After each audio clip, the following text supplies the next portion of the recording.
The Bible says it is with the mind that we serve the Lord. This amazing piece of hard drive that God put in between our ears and is so programmable and so impressionable that there is a constant war between good and evil for the code to be able to program your mind. There are many ways to get the things that we want for ourselves in our lives. But basically, it all begins with how we choose to think. As you think, so shall you be.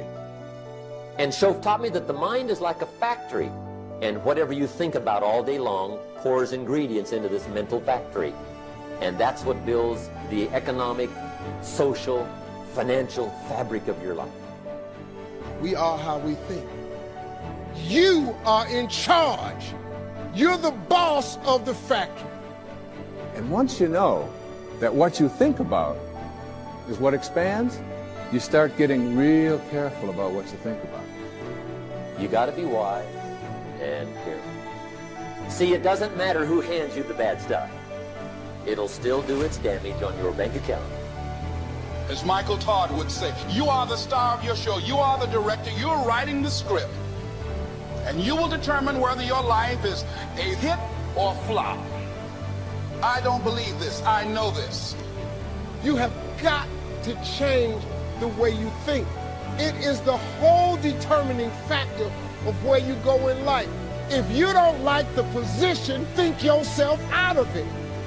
Every day, stand guard at the door of your mind.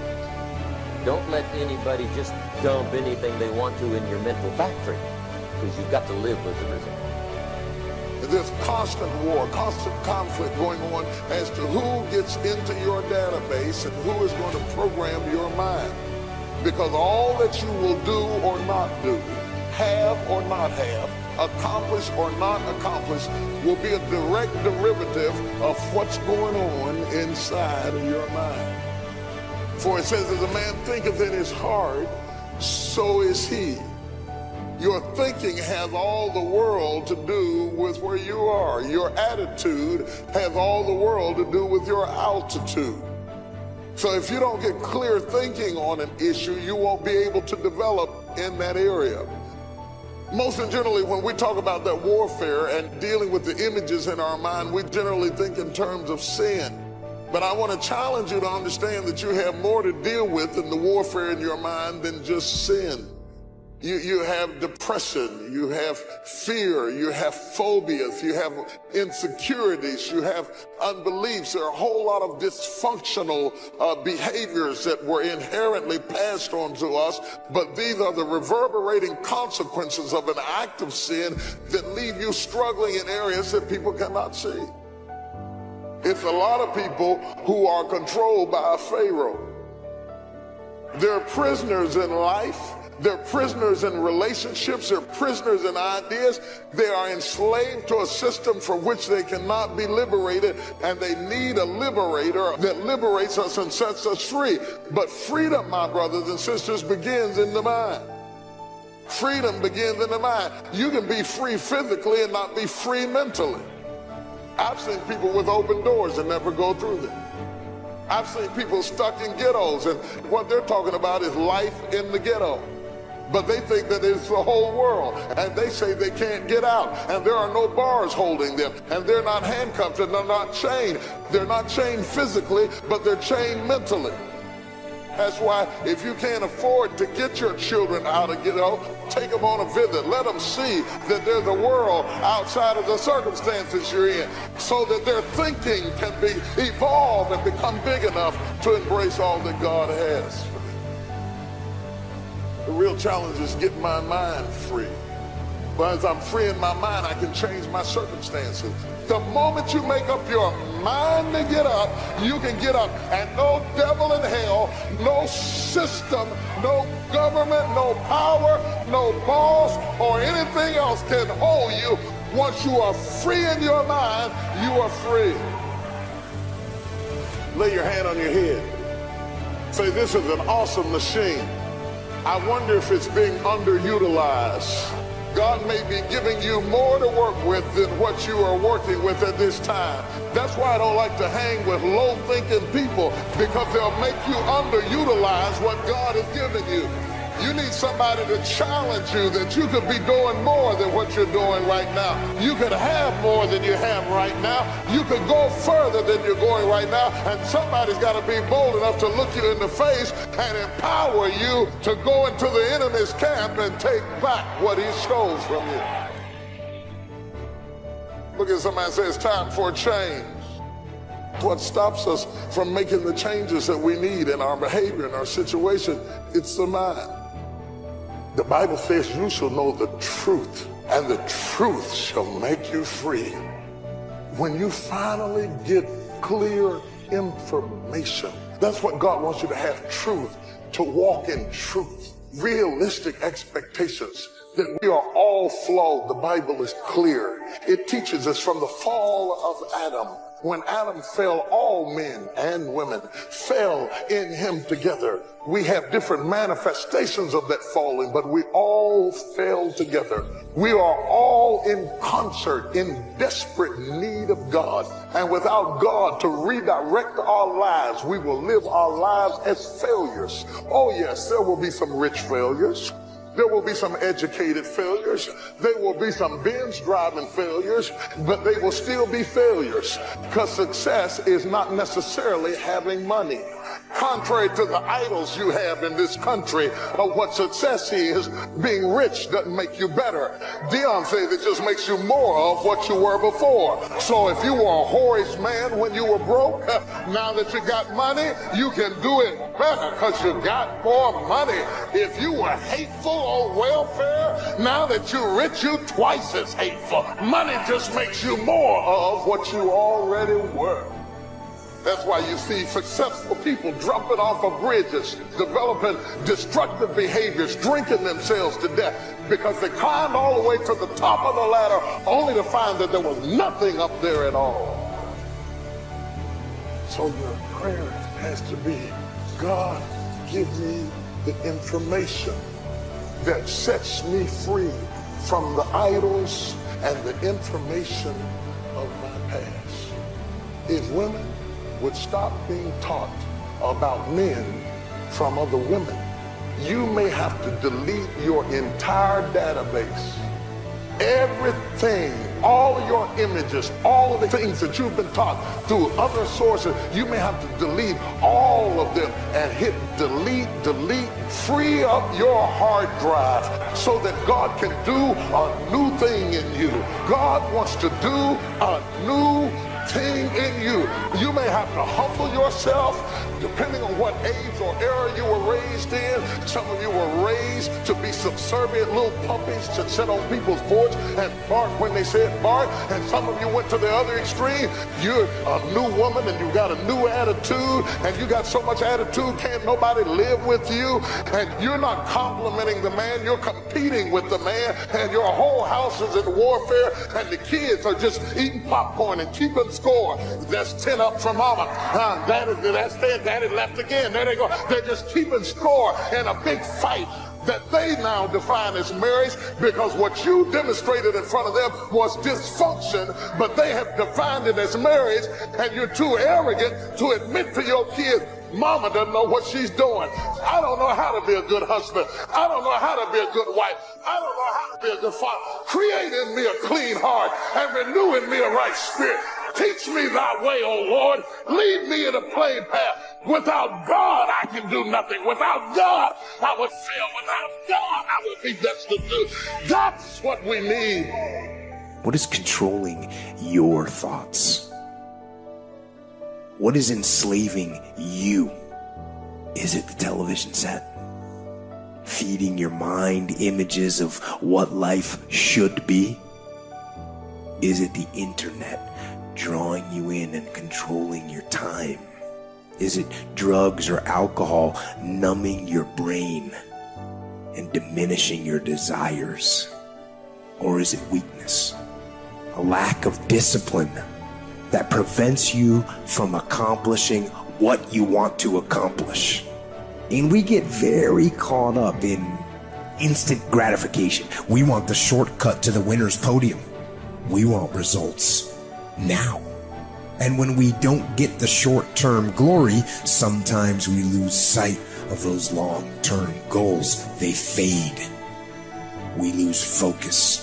So we stop the daily tasks and the daily disciplines that will allow us to achieve our goals. Then a day slips by, and then another day. Then a day turns into a week, and a week into a year, and you look up in 6 weeks, or 6 months, or 6 years, and you've made no progress, none. You lost sight of the long-term goal, and it faded, and you began to rationalize. Maybe I can't. Maybe I don't really want to. Maybe this goal isn't for me. And so you give up. You settle for the status quo. You settle for the easy road. You settle for, oh well. No, don't do that.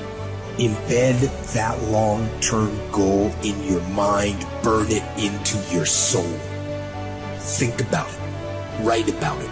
Talk about it. Hang it up on your wall. But most important, do something about it. Every day. Every day, do something that moves you toward that goal, that keeps that goal alive and in sight and in focus. However small or insignificant that step might seem, take it. Do it. Make it happen. Because that goal isn't going to achieve itself. It is all on you. Make a damn schedule and stick to it so that you have the day you want. That's the trick. It's like, okay, I've got tomorrow. If I was going to set it up so the best possible day I could have, what would it look like? Well, then you schedule that. So if you want more free time, you need more disciplined time. More scheduled time towards the things that matter. And more vacation time for you and your family. That's how you get ahead. What's your distraction? Just be honest. Are you distracted by ESPN? Are you distracted by movies, Netflix, video games, gossip? Are you distracted with things that don't matter in your life? Ask yourself truthfully, your big goals and dreams. Can you get laser obsessively focused almost to its exclusivity for an extended period of time? I'm talking about a year, 2 years, 3 years, 4 years, 5 years, even a decade towards something you want so badly you want it like oxygen. It's like you want it like you want to live. Are you extendedly laser focused on it, or do you get distracted easily? Our obsessions become our possessions, but we won't possess them if we're not truly obsessed. Turn your damn TV off. Turn your phone off a lot too. Does it really matter what's going on with the Kardashians right now? Don't be so obsessed with them. Be obsessed with your own reality TV program called Your Own Life. This suffering, this sacrifice you're making is an indicator of progress. It's an indicator of obsession. Suffering and sacrifice and hard work is an indication of progress towards our dreams. The price you will pay for not making your dream come true is far greater than the one that you will pay to make it come true. You'll pay that one the rest of your life. And so ask yourself what you're willing to risk. What's the price you're willing to pay? Stop negotiating the price. It's a freeing experience to totally commit. When you totally commit to a business, to your fitness, it's a freeing, powerful, it's almost like removing kryptonite from your life when you totally commit. Can you do that? The people around you always say, it's costing too much. It's costing too much. You guys are going, no, it's worth it.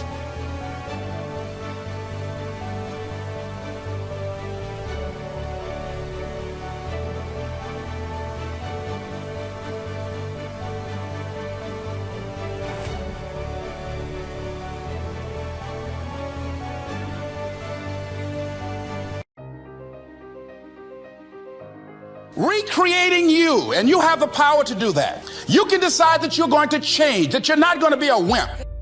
You can decide that you're going to stand up to life. You can decide that I'm going to live each day as if it were my last. You have the power to make that decision. You can decide I'm going to work on myself and develop myself. I'm going to empower me. And all of these things that are happening to me right now, they're just temporary inconveniences. They're not stronger than I am. I'm in charge here. Next thing is separate what you do from who you are. That's what the guilt trap is about. See, a lot of folk won't let you forget what you used to do or what you you have done, what mistakes you've made. All of us have made some mistakes in life. All of us have done some things that if we had them to do over again, we wouldn't do it again. A lot of things that if I had it to do over again, if I knew then what I know now, I would have done it differently. Well, it didn't happen that way. And that's what you call life. I didn't do it like that. Oh, you don't want me to live that down, huh? You want to keep on putting that in my face about what I did. Guess what? I'm not interested. That's what I did then. Won't do it today, so you are picking on an innocent man. Hello.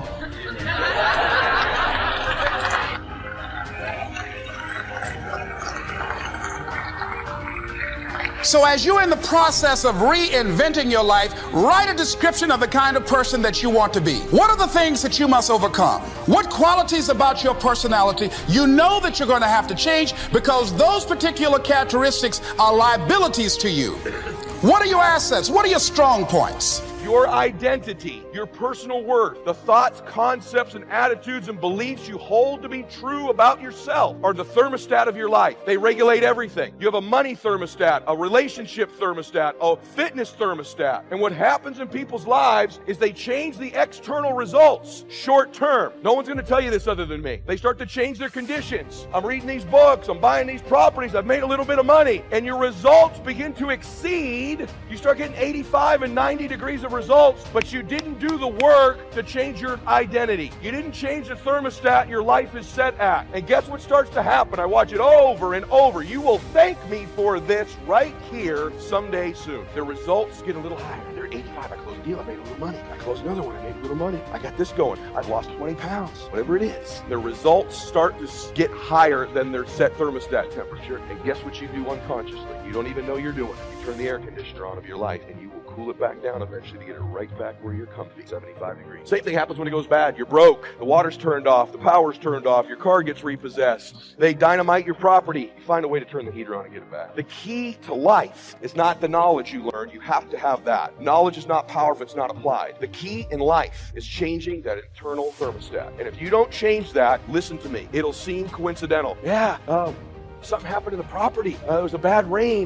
Construction costs went up. The market conditions changed. The interest rate went up. No. It's not coincidental. It's not. You cooled your life back down because you didn't do the work on who you are. The thing I have in my life is I associate with higher and higher identity people more and more and more in my life. That's what this group does for you. Begin to power of association. The people you associate with heat you up. If any of you that are religious, if you weren't fit, let's say you hung around someone in this room that's super fit and you were out of shape. You can't be around that person constantly and not start to eat differently, start to think differently. If you're a person of faith, and you're around someone who's a high thermostat temperature person of faith, you're around them all the time, you start to behave differently. If you're a man in the room, and you start to hang around guys who are true to their wife, and love their wife, and are faithful to their wife, and compliment their wife, and hold their wife's hand, they do all that stuff, they date their wife, you can't help but change your thermostat. Same with money. You don't think Sylvester Stallone and Phil Knight, and John Elway, and Tony Robbins had an impact on me? But most of all, success is making your life what you want it to be, considering all the possibilities, considering all the examples. What do you want for your life? That is the big question. Remember, success is not a set of standards from our culture, but rather a collection of personal values, clearly defined and ultimately achieved. Success is your better life for you, the design you give it, the dreams you accomplish. Making your life what you want it to be for you, that is success. One morning at breakfast, shortly after I met Mr. Shelf, he asked me if he could see my current list of goals. He said, "Let me see your list of goals, and let's go over them and talk about them. Maybe that's the best way I can help you right now." And I said, "I don't have a list." He said, "Well, is it out in the car or at home somewhere?" I said, "No, sir, I don't have a list anywhere." He said, "Well, young man, that's where we better start." Then he added, "If you don't have a list of your goals, I can guess your bank balance within a few $100s, which he did, and that got my attention. I said, "You mean that if I had a list of goals, that would change my bank balance?" He said, "Drastically." That day I became a student of how to set goals. And sure enough, when I learned how, my whole life changed. My income, my bank account, my personality, my lifestyle, my accomplishments. So their lifelong dream is to have the restaurant experience, but their idea of the restaurant is based by what goes on in the front. And then they get hired, and now they're working in the back where there's pushing and shoving, and you find out who comes late and who you can't depend on. And so-and-so's real anointed, but they also are a liar, and they get on your nerves, and they're egotistical maniac. be real up in here this morning. And they're like shocked and flabbergasted and saying, oh God, I'm gonna have to leave this ministry. I never thought in the world. Baby, you signed up for the restaurant, but we hired you in the kitchen. And I'm just wondering, have you hired your customers? Because they find those type of people sign on and they come on to have these grandiose spiritual extravaganzas. They want to have this moment. It's like people who move to your church because you were in a conference, because they think the conference goes on every Sunday.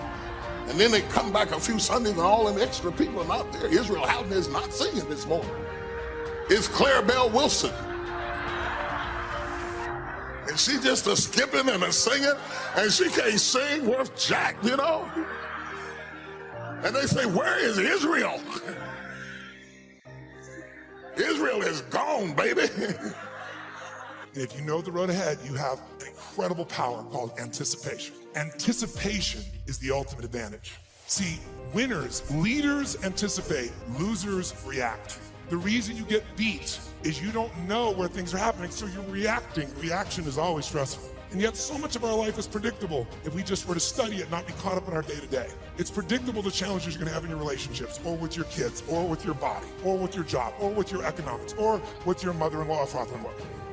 These are predictable. And if you were to anticipate these things and put a strategy in place, you could take it all out and have the quality of life that you deserve. In business, it's everything. Those that anticipate, those that lead, and then there's those that follow. The followers are the reactionaries. So the more we can anticipate, and you can't anticipate and lead unless you first learn how to lead yourself at a different level. And so I love to have you just see that if you and I can start to take control of our focus, and we can start to take control of the meaning of our lives and make something really that meaning that empowers us, because look, what's wrong is always available, isn't it? There's always an Ebola, a bird flu. There's always something that's going to kill the entire human race tomorrow on TV. And then there's your life. What's wrong is always available, and so is what's right. And you have to take control of that focus, because otherwise you become the follower and you get to live your life. Even though you're a smart person, we're all smart, but it's easy to get led astray by everybody else's focus, isn't it? And then all of a sudden let them create the meaning for us. And then all of a sudden we're settling for a life far less than what we desire or deserve. So my approach is really simple. My approach is to say, let's you and I, just for a few little time we have here. By the way, this to me is a little time, a couple hours, 2.5 hours, I guess, at this stage. Because kind of the minimum length of seminar I do is 50 hours, 50.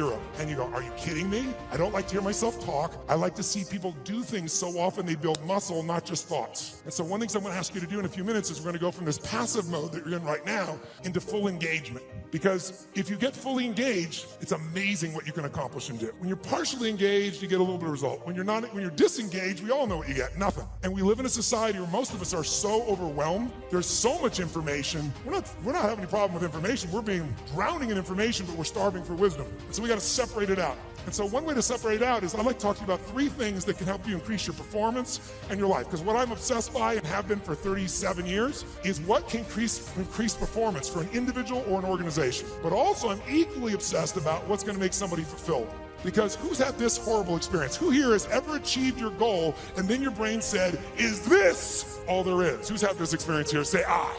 And that's worse than failing. At least when you fail, your brain can say, I can figure this out and do it again a new way. But when you succeed and you're miserable, you're basically technically screwed.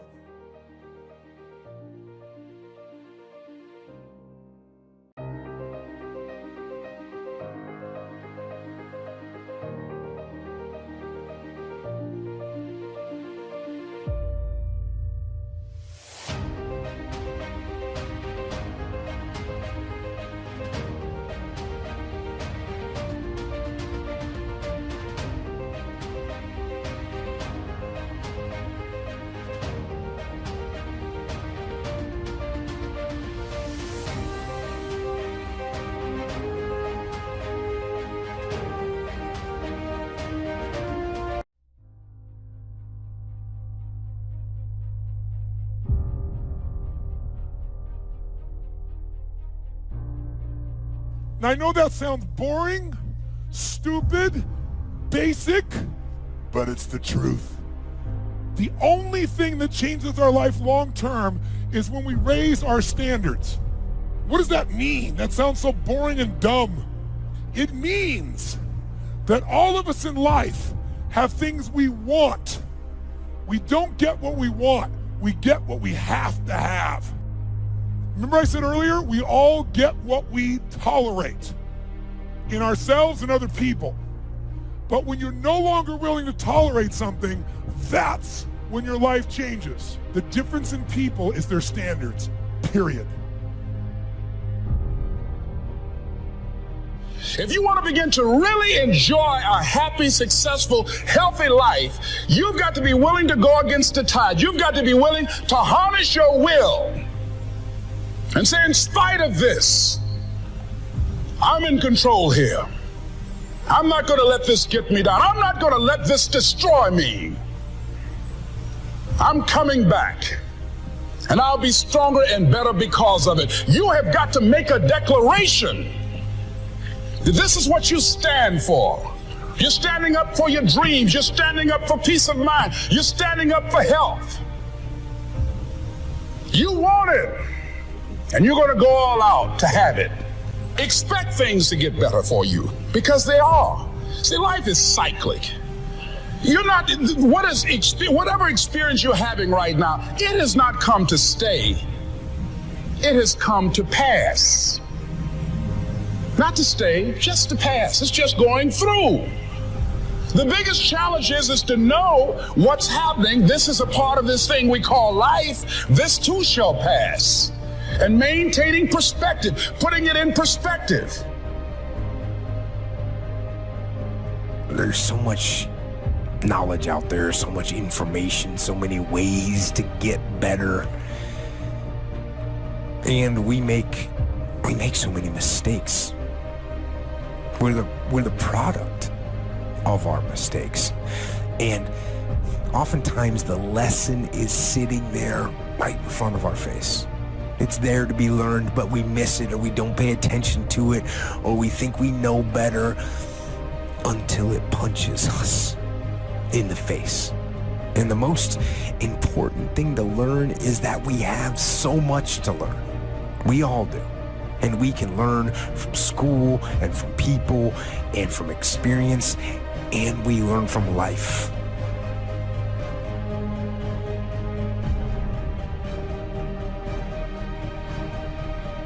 You have to process the information. You have to absorb it. You have to accept it. You have to open your mind. You gotta free your mind so that you can learn and make real progress.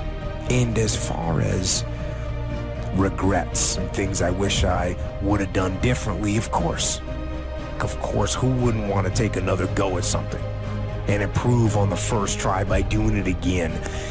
And then why not do it again and again and again? And why not just do it over and over again until you have it perfect? But the fact is, you don't get that chance. You get one shot at this gig right here, life.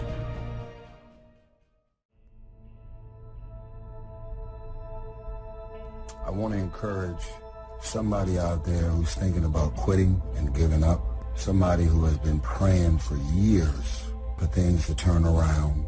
You're thinking about quitting, you're thinking about getting up, you are caving in. This is for you. I'm in a fight for my life. I'm in a fight to be a man. I'm in a fight to be a father. I'm in a fight to be a mama. Something in me wants to quit it and walk away. I'm in a fight. Give me somebody to hit. Don't give up. Don't give up. Stay in it. Stay focused. You need to change your mind, because some of you are thinking about giving up because you're in a season of failure. But just because you failed doesn't mean that God doesn't have a bright future in store for you. It is always too soon to quit.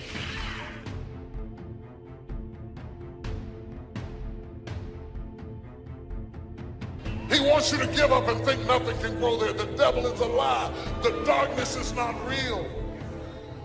This is not the time to throw in the towel. This is not the time to give up. It's the time to trust God more, to dig in deeper. The joy is not in the success. The joy is in trying. The joy is in the process, that I'm going to keep working. I'm going to keep going at it. See, failure is forming my future. Failure is just another peg in the ladder for me to go higher. I don't don't want to just know how to make it work. I want to know why it doesn't work. And the only way I can find that out is I got to fall on my face. But guess what? The righteous man falls 7 times, but he gets back up.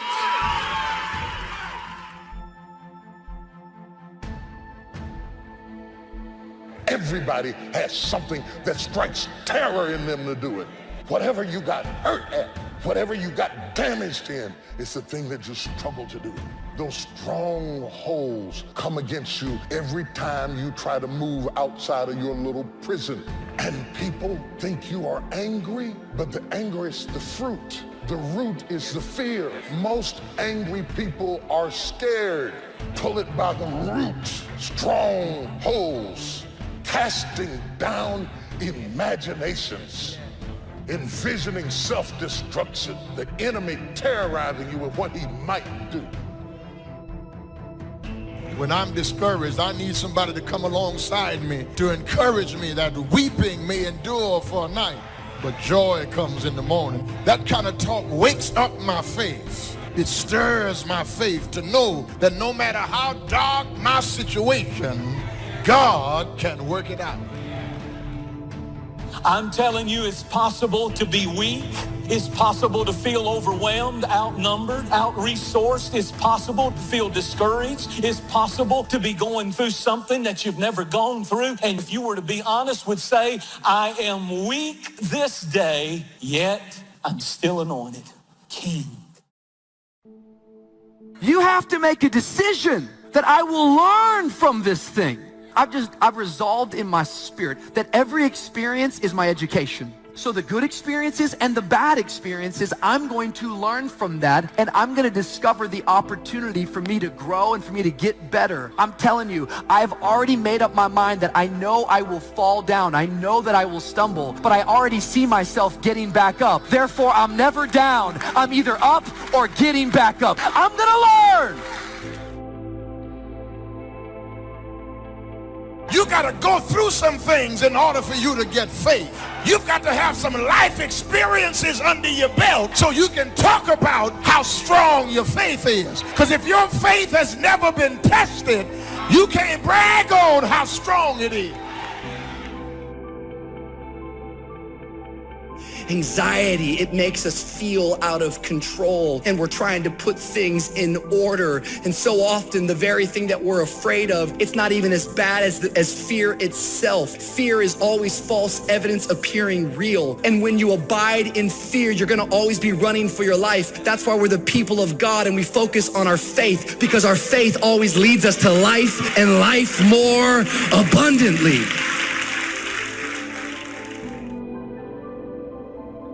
Somebody needs to know today you're going to make it. Somebody needs to know today you're doing all right. You may not be what you ought to be, but you're not what you used to be. And you're going to get there by God's grace. Don't you give up, don't you quit, and don't you keep putting yourself down. You're doing better than you think you are. Yet what I'm learning more and more in life is that it's fear that causes anxiety. The other side of the coin from depression is always anxiety. Anxiety has this ability to stretch your soul thin, and you feel out of control. Depression, on the other hand, is when you feel like your life is being constricted inward and darkness is enveloping over you. Typically, if you have any level of anxiety, depression will follow. If you have depression, anxiety is right around the corner. Having anxiety and depression is like being scared and tired at the same time. It's the fear of failure, but no urge to be productive. It's wanting friends, but hate socializing. It's wanting to be alone, but not wanting to be lonely. It's feeling everything at once, then feeling paralyzing, numb. What story do I want to tell later down the road? See, every stage in our life becomes a story. At some point, you will end up telling it. We have to remember that the decisions that we make today will be a part of our life story tomorrow. So as you're making the decision, you got to ask yourself, what story do I want to tell a little bit later down the road? And if what you're doing does not line up with what you think you want to tell a little bit later, then you might want to rethink what you are doing. I just want to tell you, don't let this chapter that you're going through make you in your story. Don't let depression lie to you and tell you that you're not enough, that tells you that there's no more better days, that tells you that your best days are behind you, that tells you you're a nobody, that tells you that you're better off dead. Don't let it lie to you, because it's been lying to you so long that you're starting to believe that's true. You're starting to live that out.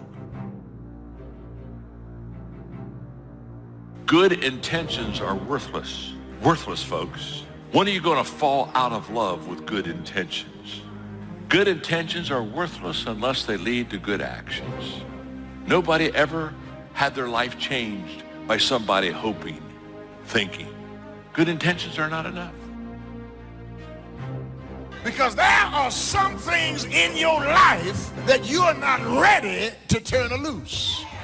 There are some sins you're not ready to get rid of. There are some issues and some hang-ups that is stunning your spiritual growth. You can't be all God wants you to be with some stuff you're still hiding.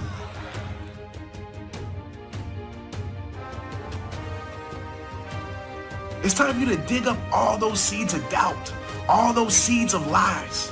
And at this moment, replace those seeds with seeds of faith. And how you do that is just simply this. How you fight your depression is just simply this. You tell yourself, yeah, I'm going through this, but at least I'm not dead. Find a way to find appreciation. Somebody has it worse. Somebody wants your life as bad as you think that it is. Somebody's praying to be in your shoes, and you're still here. So I want you to keep fighting. You find any reason to survive right now, to make it to see tomorrow.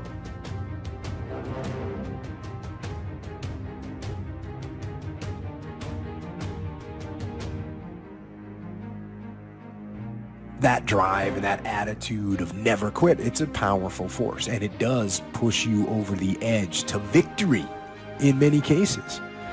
But over that attitude, you have to layer something on top of that. It's basically strategic vision and understanding of the battlefield as a whole. So you absolutely need to know when you got to stop beating your head against the wall. You've got to know that. You got to do battle with your own indifference. Boy, it's easy to coast, especially if you've accomplished something, extraordinary. Now, somebody says, I got to relax. Here's the key, not too long.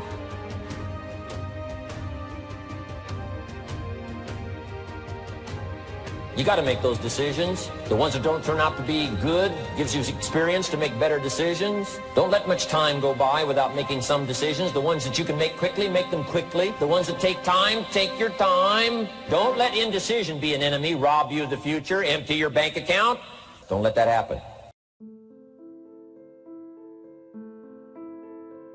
I could do something different and get a different result.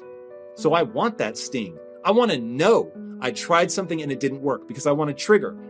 Long as you're here, you have a chance to transcend yourself.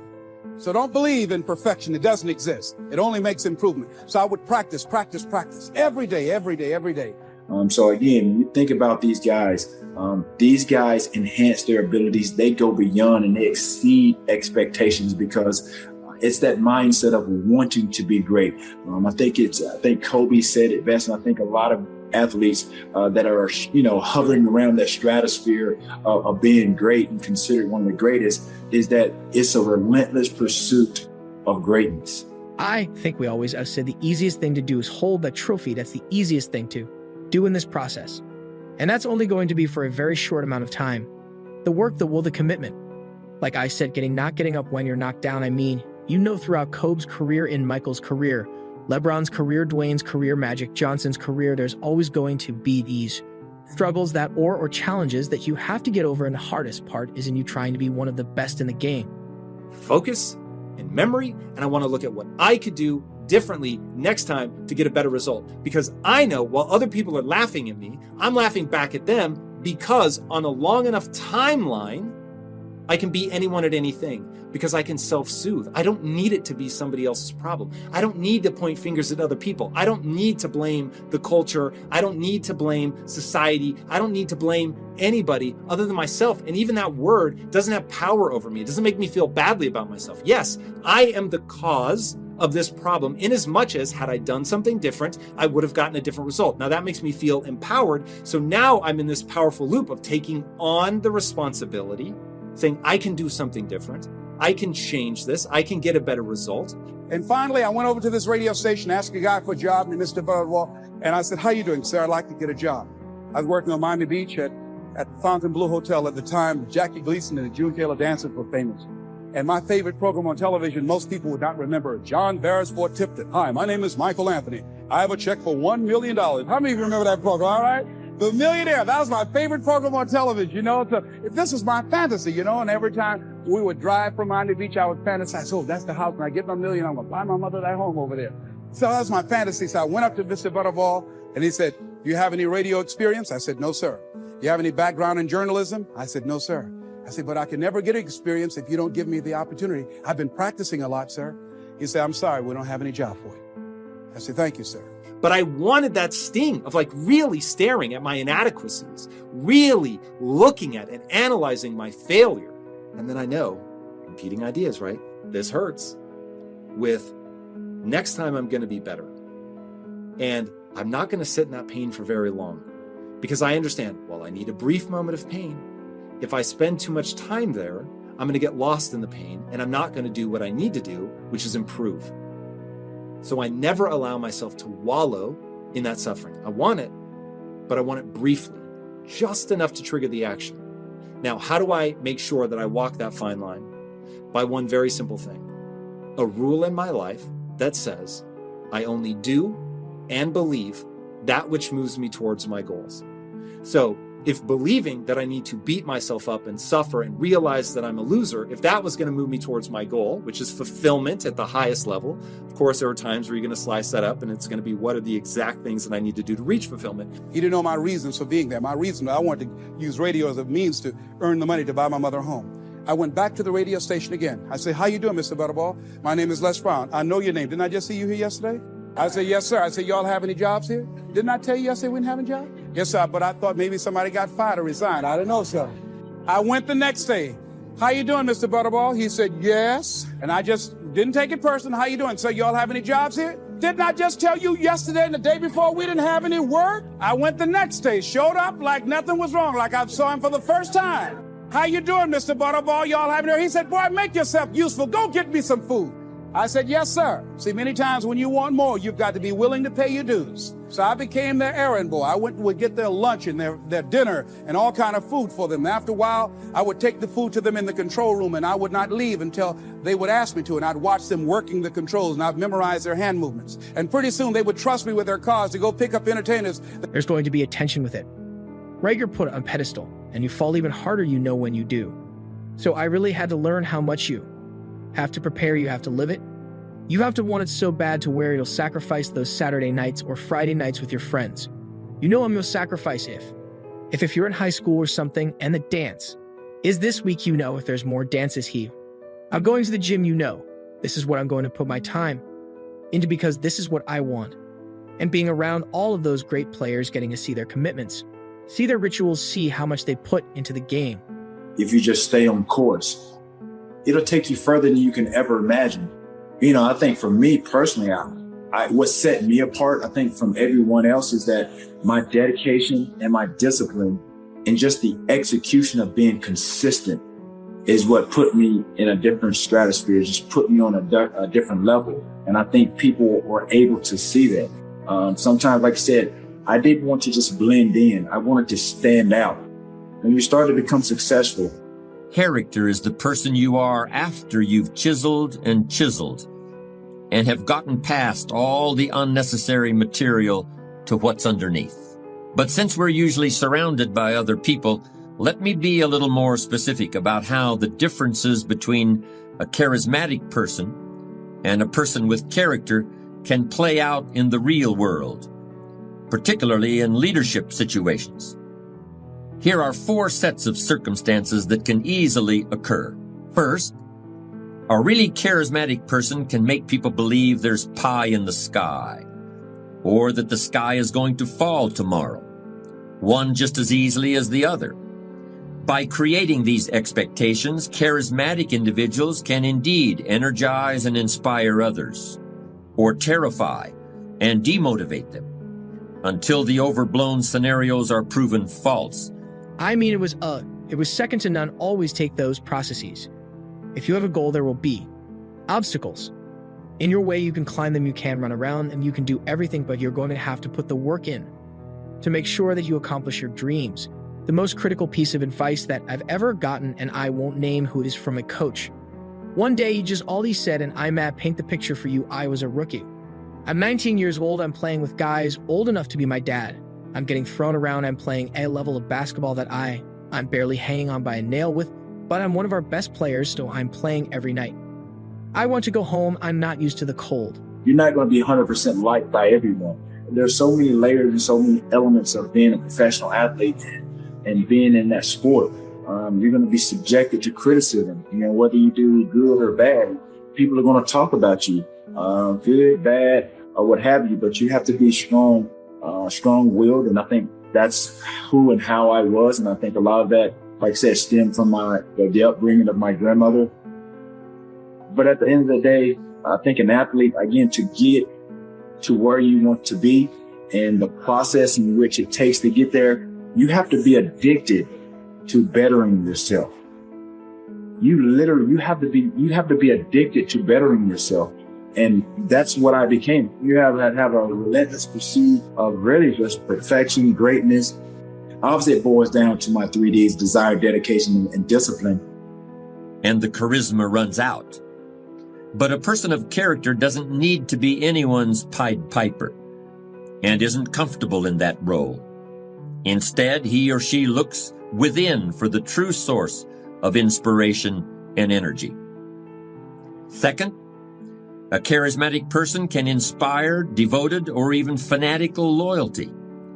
But this can all too easily turn into an unconscious sense of dependency. And that can make matters difficult when the leader is no longer available.